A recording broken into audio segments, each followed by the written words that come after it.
Do do do do do do do do do do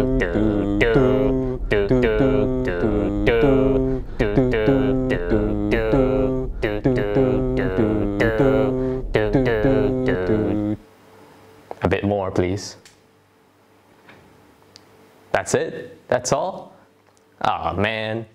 Oh well, whatever. Let's start the review.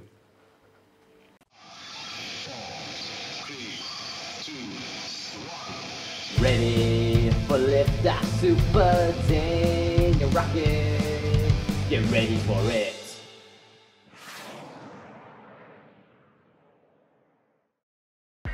Here we go. Hey guys and gals, it's me Super Rocket, and today we're going to be reviewing the brand new Batman movie, which of course is called The Batman, because we ran out of terminologies to call our little Cape Crusader.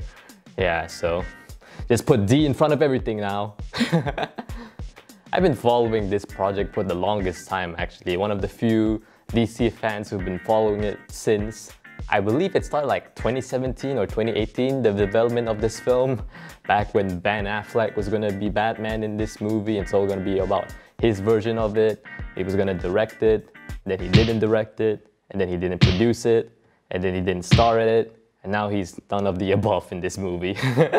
But either way, I am really excited about this new version of the Batman, so of course I was able to watch it, and today we're gonna be talking about it in a non-spoiler review, and of course we're going to go on to some spoilers. So basically the premise of this movie is that this is a Batman at his year 2, his second year of being Batman. It's been 2 years already, and they already getting over with the origin story. If you're curious, you can read the book about it.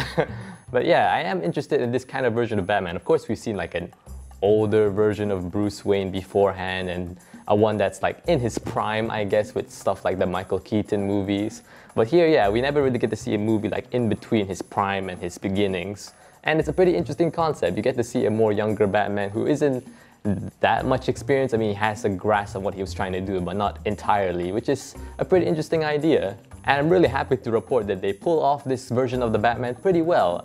I really like how Robert Pattinson portrayed this version of the Batman. You can clearly tell the character is still trying to find its footing in the world, because he technically doesn't have a Bruce Wayne personality in this. The only identity he has throughout the entire movie, even if he's not wearing the mask, is just simply the Batman, which is pretty interesting. A bit surreal to see, a bit odd, but I think it really works for this movie since, you know, again, this is a beginner Batman. I also really like that this version of Batman can be aggressive at times, but not too aggressive. I can clearly tell they were trying to do that in the trailers, and was a bit worried they could overdo it, but they didn't, which is pretty great. I'm really happy for that. But hey, even if they do overdo it, I mean, at least it won't be that much crazier than what people could imagine in parodies. Mr. Wayne, there's a conference that is about to begin in about 5 minutes. That's right, I'm Alfred. Not now, Alfred. I'm trying to figure out this investigation. I'm almost there. I am so close. Oh, come on. Just pause the investigation. This conference is important. You think I can pause this investigation? You think it's that simple? Come on, this is all there is to me, okay? This is all there is. I don't need some stupid conference. What, are you expecting a Batman mask? I don't really need it, to be honest. I mean, come on, look. I literally have the definitive Batman look. I also really like the costume that they have for Robert Pattinson's Batman. I really like that the logo on the chest is actually a weapon that he can use. One of my favorite costumes beforehand was the Michael Keaton Batman, more specifically the one from the Batman Returns movie. But of course, one of the most jarring features is that even though the logo on the chest is pretty iconic, sometimes I wonder, why does he need a logo on his chest? You know, is it for branding purposes? I have no idea. But here it makes sense, you know, it's a weapon. The horns are a decent size. I mean, it's not too long, but not too short. I also really like how the mask and the cape are like two separate things, because usually they like to, you know, put it together. But here you can clearly tell they're two separate pieces, and I really like it. It really flows pretty well. And I also really like the armored plating. They did do it for the Arkham games, and I think it looked pretty well there. And it's great to see that kind of suit for the Batman in live action now. One costume that I'm not really the biggest fan of is the costume that they use for the Riddler. I mean, I get what they were going for. It is similar, you know, it's inspired by the Zodiac Killer look, but I don't know, I kind of feel like they should have tried a way to, make the top hat design work. If you don't want to do the mask, maybe just do like a regular scarf mask, I don't know. Maybe they could, I kind of feel like there is a possibility they could modernize the classic Riddler look. But oh well, the one that they have is fine. I'm not the biggest fan of it though. That doesn't mean I dislike the Riddler in this movie. I definitely really like what they did with the Riddler. I think the portrayal of him is pretty good. One thing I really like about this version of the Riddler is that even though this character is trying to be a lot more scarier than usual, I really like that he does have some sense of wackiness in some parts of the movie, which somehow enhances that scary feeling. I don't know, it just makes things a lot more eerie, which it makes for a very interesting combination, which I thought was pretty neat. Hello, it is I, the Interrupter, your little arch nemesis, Super Day Rocket, with a brand new look inspired by the Riddler. Oh man, I'm loving this new look already. All I'm gonna do is communicate you through this phone I have. Ha ha ha ha, yeah. Ready to do some mischief with me, Daniel? No. Well, too bad. I'm gonna be doing it. See you later. Oh well. Don't worry, I'm pretty sure that's just gonna be a phase that the Interrupter's gonna go through. He'll be over by the time we're done with this review. And one of the good things about this movie is that Riddler doesn't overshadow Batman anyway, and the Batman doesn't overshadow the Riddler. That also stays true to the other characters such as Penguin or Catwoman.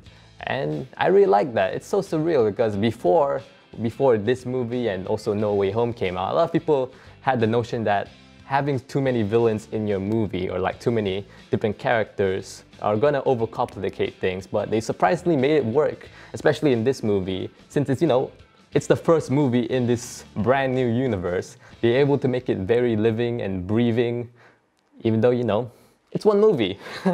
One thing that I was very interested in is how the action sequences are gonna go, because I cannot really tell from when watching the trailers. I mean, yeah, sure, there's a dramatic punch there, a dramatic looking up in the air, but none of that really tells me how the action sequences are gonna go in this movie. And then after I watched the movie, I completely forgot that a certain somebody is the cinematographer for this movie, somebody I remember from a previous project. And yeah, the guy's name is Greg Fraser. If you guys don't know who that person is, well, let's just put it simply that he's responsible for helping, spawn this beautiful scene.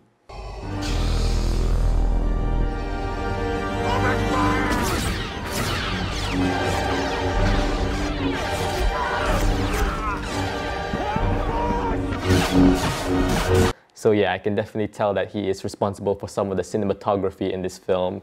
And yeah, it's pretty good, of course. It makes the movie feel like it's grand scale, but also feels like a condensed adventure at the same time.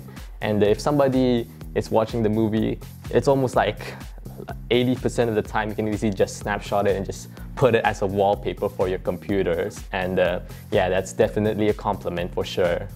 So overall, here in the non-spoiler review, I definitely recommend you check this out.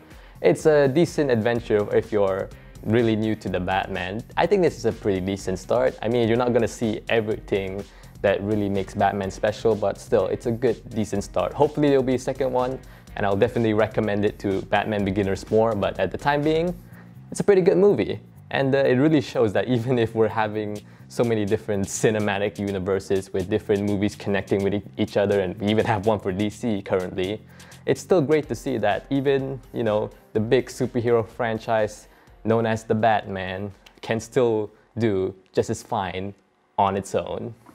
Alright then, that's all for the non-spoiler review. I hope you enjoy your little movie, and as for the people here who have already watched the movie, let's go on with it, shall we? Cue the spoiler warning.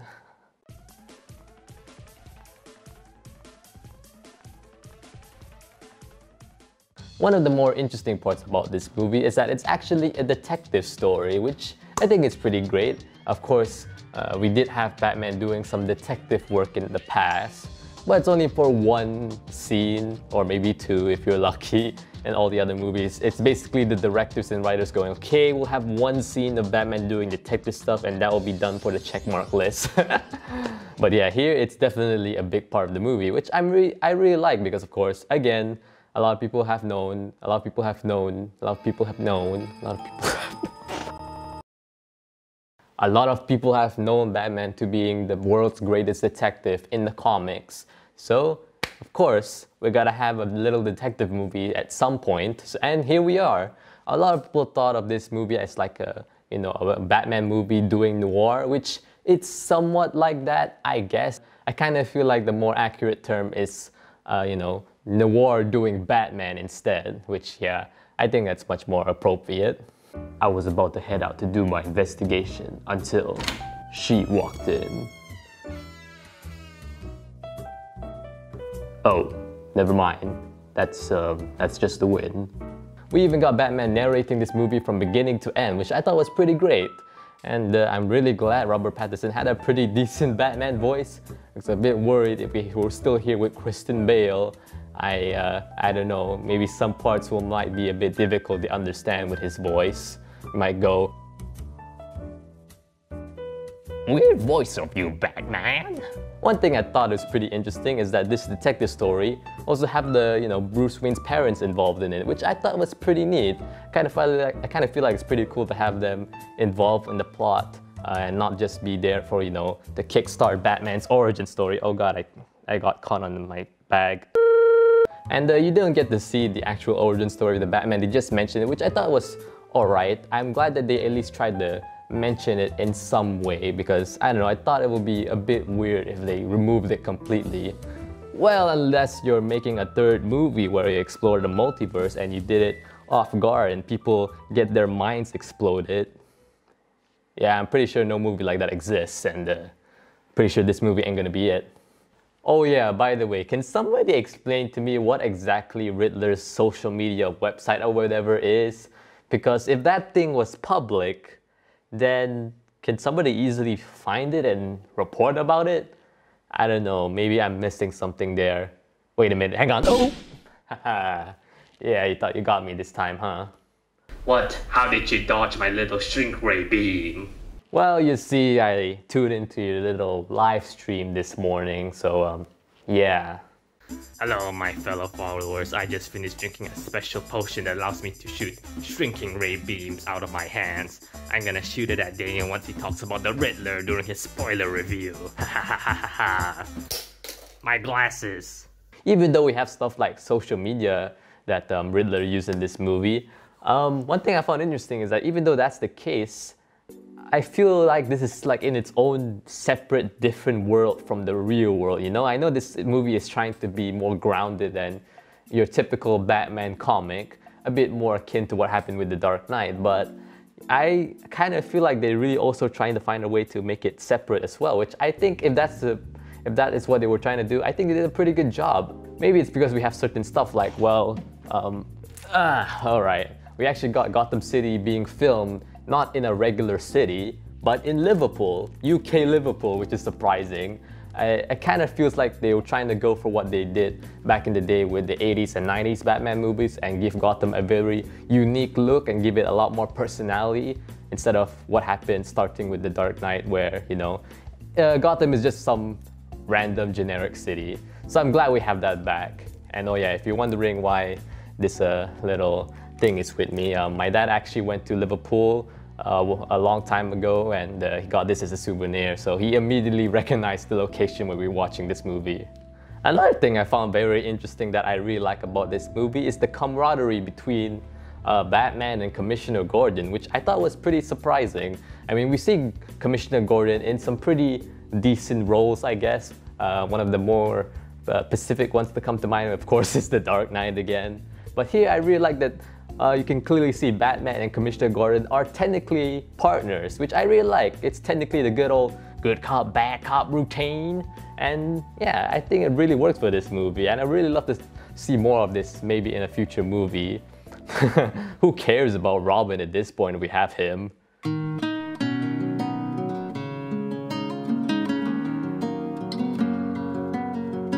But seriously though, I do really hope we get to see a pretty decent live-action Robin in the future. But one of the big things I also really like about this movie is that this movie is still about the Batman, even though we have a big focus on the Riddler or Commissioner Gordon or Catwoman or the Penguin, even though sometimes they focus on those characters, which is great and all. They still remember that yes, this is a movie about the Batman. It's literally called The Batman.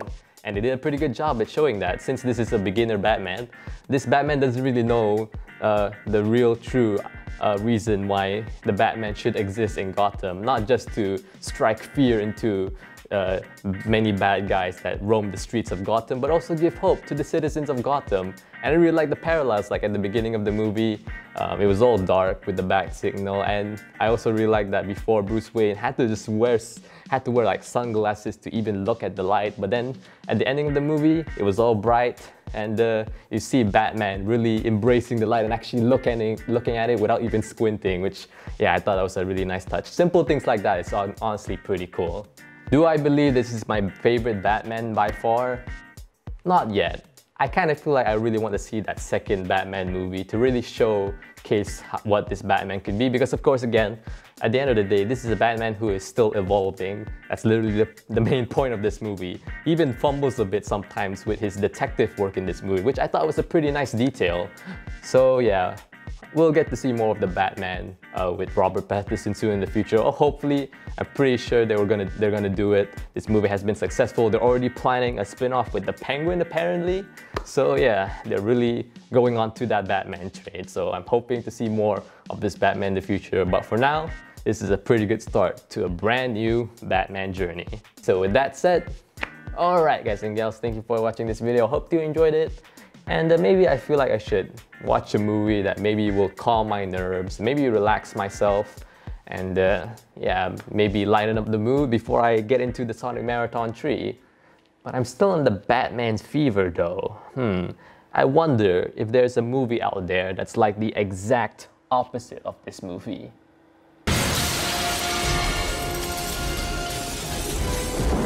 Hi, Freeze. I'm Batman. You know what? Screw it. Why not? Yep, we're gonna do it. We're gonna watch it. And maybe review it. Yeah, we're gonna review it. Yeah, alright, we're gonna do it. Rock it on.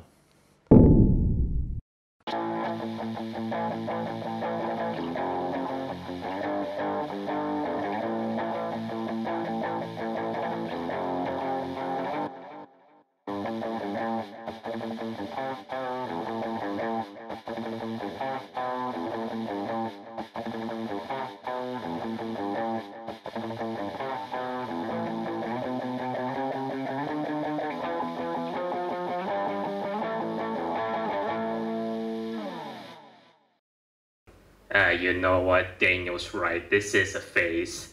I'm not interested in this anymore. Screw this.